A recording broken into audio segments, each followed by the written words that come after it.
Sekungokwesithathu-ke sibhunja isicelo se-ANC kulempi. Njengoba ithi okwenziwa yi-MK Party kuwukwephula amalungelo okusetshenziswa kophawu lombutho walo osewahlakazwa umkhonto wesizwe. Iqembu i-MK Party lisijabulele isinqumo senkantolo. Sibonga kondaba ezitha abahola izwe sithi kubona silwinile icala lento i-ANC ibiyenza kufanele bazi ukuthi ngabo abasilekelelile ngokusinikeza lamandla besupporta nabantu babo. Sithi sesilwinile icala ayihujwe le-ANC ikwazi ukuthi isinikeze ispace sithathe uhulumeni sibuyisele abantu endaweni zabo.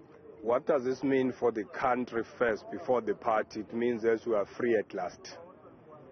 The only thing that is left for all of us is the 29th of May, which is the fourth one. We are excited. This is the best news possible. It's a major victory. Indodakazi yowabe engumengameli wezwe uDuduzile Zuma Sambudla ithi lokhu kunqoba kuzoqinisa imikhankaso yabo yokhetho lwangomhla ka-29 kuNhlaba.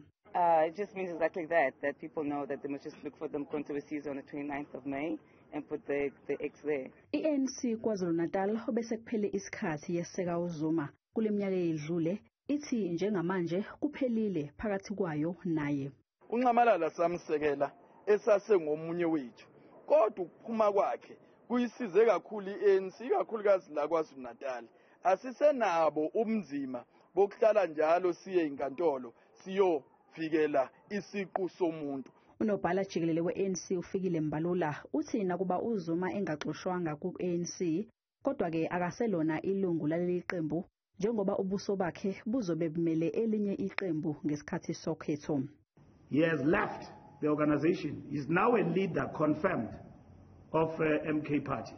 I-ANC ithi izosiphosela inselele isinqumo senkantolo sanamhlanje. We are clear that this judgment there are basis to take it on and that is what we are going to do. Malungana nokuxoshwa kukaZuma uMbalula uthi isigungu seqembu isona esizonquma. We are done with Mkhonto wesizwe now, ne?